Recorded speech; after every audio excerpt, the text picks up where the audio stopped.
الرحيم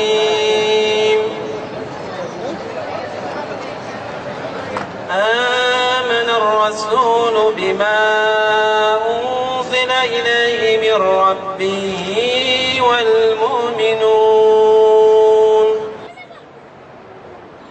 Bu darbe Mısır halkının yarısından fazlasının oyunu alarak seçilmiş Muhammed Mursi'ye ve halkın iradesine karşı yapılmıştır. Emperyalistlerin ve Siyonizmin hizmetinde olan askeri cuntaya karşı direneceğini açıklayan Mursi'yi ve ihvanı bu izzetli duruşundan dolayı selamlıyoruz, tebrik ediyoruz.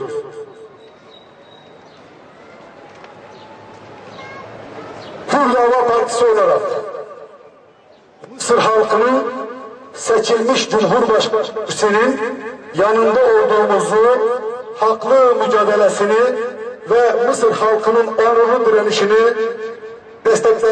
direnişini destekliyoruz.